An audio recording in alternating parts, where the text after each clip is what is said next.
नमस्कार साथियों, Saraswati career point में आप सभी का स्वागत है। डेली करंट अफेयर हमारा डेली सीरीज आपको कैसा लग रहा है इसका फीडबैक ज़रूर देना और लाइक और शेयर ज़रूर करना। ठीक है, पढ़ते रहिए। चलिए आज का क्वेश्चन शुरू करें। हाल ही में डॉक्टर ईसर जज आलूवालिया का निधन हो गया है। वो कौन थी? वो एक अर्थशास्त्री थी। प्रसिद्ध अर्थशास्त्री डॉक्टर ईसर जज आलूवालिया का निधन हो गया है। उन्होंने दिल्ली स्थित Indian council for research on international economic relations ICRIER के डायरेक्टर और फिर अध्यक्ष के रूप में कुल 15 वर्षों तक सेवा की और ICRIER को एक अग्रणी वैश्विक थिंक टैंक बनाया। उन्होंने शिक्षा और साहित्य के क्षेत्र में उनकी सेवाओं के लिए 2009 में तीसरे सर्वोच्च नागरिक पुरस्कार पद्म भूषण से सम्मानित किया गया था। ICMR का वैक्सीन वेब पोर्टल और नेशनल काउंसिल रजिस्ट्री को किसके द्वारा लॉन्च किया गया? तो यह हर्षवर्धन द्वारा। स्वास्थ्य और परिवार कल्याण मंत्री डॉक्टर हर्षवर्धन द्वारा कोविड-19 के लिए ICMR का वैक्सीन वेब पोर्टल और राष्ट्रीय नैदानिक registry national council registry launch किया है। यह वैक्सीन वेब पोर्टल भारत और विदेशों में कोविड-19 वैक्सीन विकास से संबंधित जानकारी प्रदान करेगा। इसके माध्यम से वैक्सीन विकास के बारे में सभी जानकारी सरल और पारदर्शी तरीके से प्रदान की जाएगी। ICMR की मोबाइल स्ट्रोक यूनिट भी लॉन्च की गई है। मोबाइल स्ट्रोक यूनिट हृदय रोग और उच्च रक्तचाप से पीड़ित लोगों के लिए समय समय पर और उचित उपचार सुनिश्चित करेगा। संपर्क रहित कनेक्शन अभियान किसके द्वारा शुरू किया गया? तो ये SBI कार्ड द्वारा। SBI कार्ड ने अपना नया ब्रांड एम्बेसडर संपर्क रहित कनेक्शन शुरू किया है, जिसका उद्देश्य यह संदेश फैलाना है कि इस कठिन अवधि के दौरान जहां सामाजिक दूरी आदर्श है, वहां प्यार और देखभाल भी साझा किया जा सकता है। यह अभियान सकारात्मक का एहसास कराने का एक प्रयास है, जो यह दर्शाता है कि लोग सामाजिक दूरी के व्यवहार जिनमें हम सभी बंधे हुए हैं के बावजूद भावनात्मक रूप से जुड़ सकते हैं और आनंद फैला सकते हैं। SBI कार्ड द्वारा समर्थित संपर्क रहित भुगतान उपभोक्ता अपने कार्ड को विक्रेता को देने या पिन डाले बिना सुरक्षित और सुनिश्चित भुगतान के लिए बस अपने कार्ड या फ़ोन को घुमाकर QR कोड को स्कैन कराकर अनुमति देता है। SBI कार्ड के CEO हैं अश्विनी कुमार तिवारी। स्थापना हुआ था 1988 में और मुख्यालय इसका गुरुग्राम हरियाणा में। ICRA के अनुसार FY21 में भारत की GDP में कितने प्रतिशत की गिरावट का अनुमान है? तो ये 11% का। रेटिंग एजेंसी ICRA ने भारत के FY21 यानी फाइनेंशियल ईयर 2021 GDP में संकुचन के अपने पूर्वानुमान को संशोधित करते हुए अपने पहले के 9.5% के आकलन से 11% कर दिया गया। संकुचन के पीछे का कारण भारत में कोविड-19 मामलों की बढ़ती संख्या है। ICRA investment information and credit rating agency. Lata Mangeshkar पुरस्कार 2020-21 से किसे सम्मानित किया जाएगा? तो ये उषा मंगेशकर को। महाराष्ट्र सरकार ने अनुभवी महिला पार्श्व गायिका उषा मंगेशकर को वर्ष 2020-21 के लिए गान साम्राज्ञी लता मंगेशकर पुरस्कार देने की घोषणा की है। यह पुरस्कार राज्य सरकार के सांस्कृतिक विभाग द्वारा दिया जाता है। पुरस्कार में 5 लाख रुपए का नगद पुरस्कार, एक प्रमाण पत्र और एक स्मृति चिन्ह शामिल है।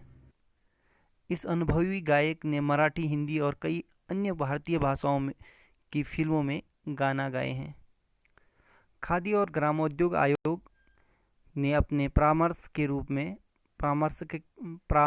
के रूप में किसे नियुक्त किया है? तो ये सुनील सेठी को। ठीक है, खादी और ग्रामोद्योग आयोग यानी khadi and village industries commission ने सुनील सेठी को अपने परामर्शक के रूप में नियुक्त किया है। सुनील सेठी भारतीय फैशन डिजाइन काउंसिल के अध्यक्ष हैं। तो ये याद रखना, भारतीय फैशन डिजाइन काउंसिल के अध्यक्ष को ने सुनील सेठी 1 वर्ष की अवधि के लिए नियुक्त किया गया है।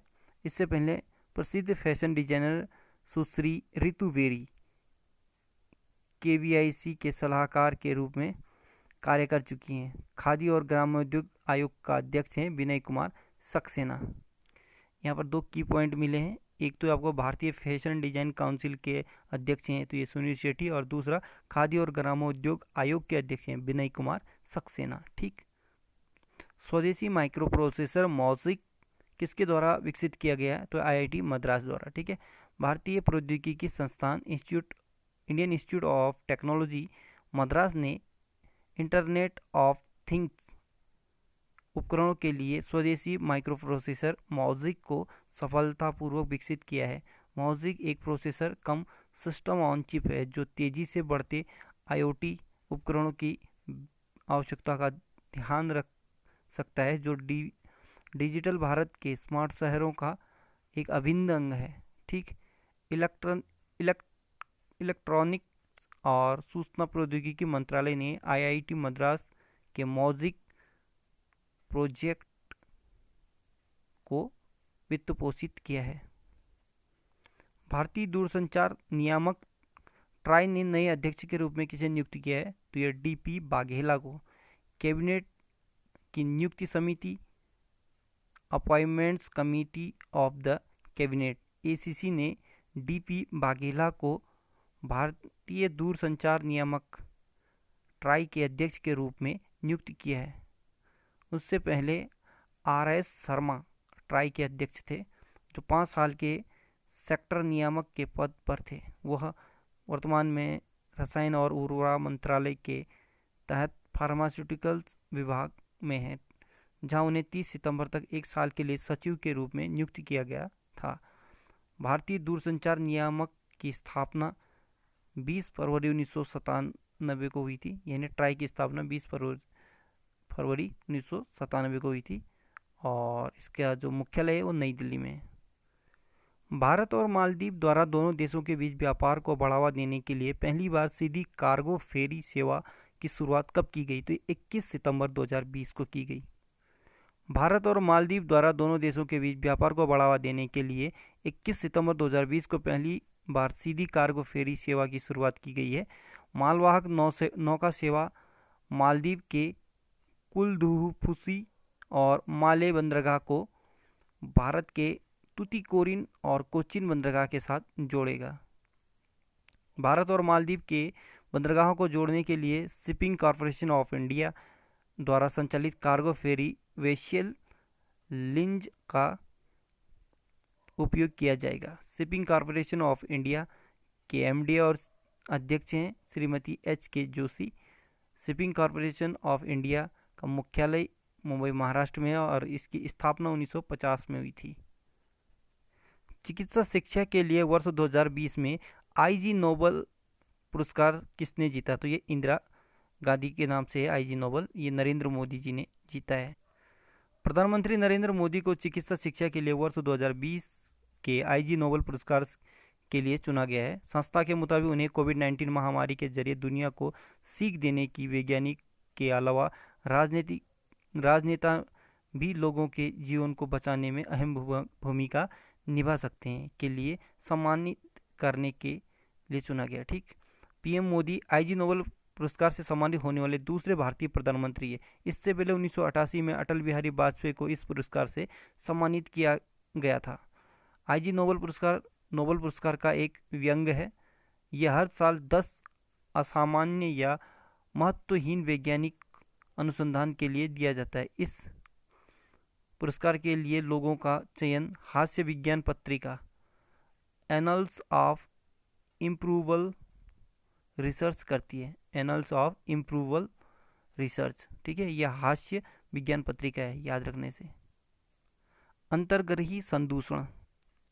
खगोलविदों की अंतर्राष्ट्रीय टीम द्वारा शुक्र ग्रह के वायुमंडल में फास्फीन गैस पाए जाने की घोषणा की है। ठीक है। इस घोषणा से शुक्र ग्रह पर जीवन की उपस्थिति की संभावना जताई जा रही है। फास्फीन गैस को औद्योगिक प्रक्रियाओं द्वारा बनाया जाता है। इसके अलावा फास्फीन गैस ऑक्सीजन की अनुपस्थिति में जीवित रहने वाले बैक्टीरिया की कुछ प्रजातियों द्वारा बनाई जाती है। फास्फीन गैस को औद्योगिक प्रक्रियाओं द्वारा बनाया जाता है। इसके अलावा फास्फीन गैस ऑक्सीजन की अनुपस्थिति में जीवित रहने वाले बैक्टीरिया से कुछ प्रजातियों द्वारा बनाई जाती है। यह एक रंगहीन लेकिन बदबूदार गैस होती है। फास्फिन गैस की उपस्थिति के कारण शुक्र ग्रह पर जीवन की संभावना का पता लगाया जा सकता है। इस ग्रह का तापमान बहुत अधिक है और इसका वायुमंडल अत्यधिक अम्लीय है। यही कारण है कि शुक्र ग्रह का अत्यधिक तापमान और अम्लीय वायुमंडल इस ग्रह पर जीवन को संभावना बना देता है। शुक्र ग्रह और पृथ्वी को जुड़वा ग्रह कहते हैं। दोनों ग्रह का द्रव्यमान, घनत्व, संरचना और गुरुत्वाकर्षण लगभग समान है। शुक्र सौरमंडल का सबसे गर्म ग्रह है, हालांकि यह सूर्य से सबसे निकट का ग्रह नहीं है। शुक्र पर वायुमंडल में मुख्य रूप से सल्फ्यूरिक एसिड के बादल और C2O माफ कीजिए CO2 कार्बन डाइऑक्साइड पाई जाती है। इसके अलावा शुक्र ग्रह के वायुमंडल में थोड़ी मात्रा में पानी पाया जाता है। शुक्र ग्रह की अपनी धुरी पर घूर्णन की दिशा अधिकांशतः ग्रहों की धुरी पर घूर्णन की दिशा के विपरीत है। इसका मतलब यह है कि शुक्र पर सूर्य पश्चिम से उदय होता है और पूर्व में अस्त होता है। इसरो निकट भविष्य में शुक्र ग्रह के लिए मिशन की योजना बना रहा है। आने वाले समय में शुक्र ग्रह के लिए सभी भावी अभियानों को जीवन की उपस्थिति की जांच करने के लिए तैयार किया जाएगा। हाल ही में राष्ट्रीय सांख्यिकी कार्यालय NSO द्वारा भारत में शिक्षा पर पारिवारिक सामाजिक उपभोग के मुख्य संकेत NSS 75वां दौर नामक एक रिपोर्ट प्रकाशित किया है। रिपोर्ट के मुताबिक जुलाई 2017 से जून 2018 तक साक्षरता के स्तर पर आंध्र प्रदेश का प्रदर्शन सबसे खराब रहा है। रिपोर्ट के अनुसार छोटे राज्यों ने विकसित राज्यों की तुलना में बेहतर प्रदर्शन किया है। केरल ने साक्षरता में सर्वश्रेष्ठ प्रदर्शन कर 96.2% स्कोर प्राप्त किया है, जबकि देश की औसत साक्षरता दर 77.7% है। दिल्ली और उत्तराखंड, दिल्ली 89% और उत्तराखंड 87.6% साक्षरता दर के साथ क्रमशः दूसरे और तीसरे स्थान पर हैं। राष्ट्रीय स्तर पर पुरुष साक्षरता दर 84.7% है, जबकि महिला 70.3% है। तो साथियों, आज का करंट अफेयर यहीं पे समाप्त होता है। और आज यानी बीता हुआ कल 2 अक्टूबर था, जो लाल बहादुर शास्त्री और महात्मा गांधी जी के जन्म दिवस के रूप में मनाया जाता है। ठीक है, और इसे अंतर्राष्ट्रीय अहिंसा दिवस के नाम से भी UN द्वारा मनाया जाता है। ठीक, बाकी गांधी जी की डिटेल एक पर्सनल सेपरेट वीडियो में ले आएंगे बाद में।